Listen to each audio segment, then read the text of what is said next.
और दोस्तों, भारत दक्षिण अफ्रीका को 2-1 से हराकर वनडे सीरीज जीती और अब मंगलवार से शुरू हो रही T20 सीरीज पर नजरें टिकी हैं। भारतीय मुख्य कोच गौतम गंभीर ने साफ संकेत दिए हैं कि सफेद गेंद क्रिकेट में बल्लेबाजी क्रम में बदलाव आगे भी जारी रहेंगे। खिलाड़ी को लगातार अलग अलग भूमिकाओं में आजमाने के लिए अक्सर आलोचनाओं का सम्मान करने वाले गौतम गंभीर ने कहा, सफेद गेंद क्रिकेट में बल्लेबाजी क्रम की अहमियत को बढ़ा चढ़ाकर देखा जाता है और इसमें लचीलापन के लिए फायदेमंद है।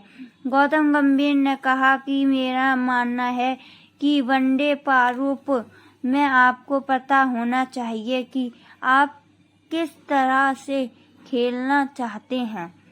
मेरा हमेशा से मानना है कि सीमित ओवरों के क्रिकेट के प्रतिभीक बल्लेबाजों के संयोजन को छोड़कर बल्लेबाजी क्रम को जरूरत से ज्यादा महत्व दिया जाता है।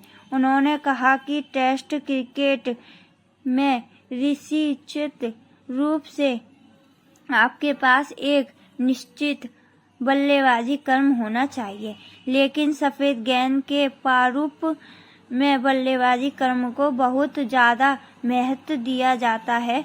अपनी बात को पुख्ता करने के लिए उन्होंने वॉशिंगटन का उदाहरण दिया, जो प्रत्येक मैच में अलग अलग भूमिका निभा रहा है।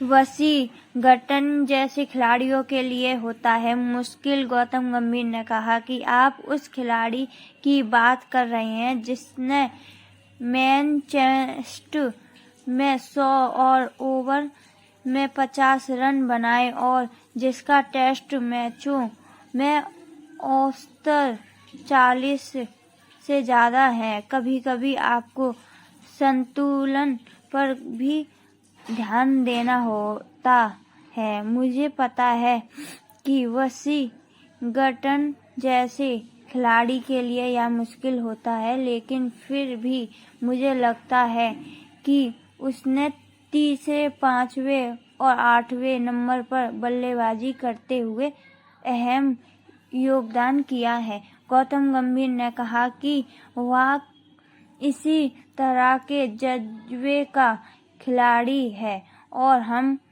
टीम में इसी तरह की खिलाड़ी चाहते हैं जो चेहरे पर मुस्कान के साथ टीम के लिए सब कुछ करने को तैयार हो। एक बल्लेबाज के रूप में मैं जानता हूं कि यह कितना मुश्किल काम है। मुझे यकीन है कि वह ऐसा करना जारी रखेगा।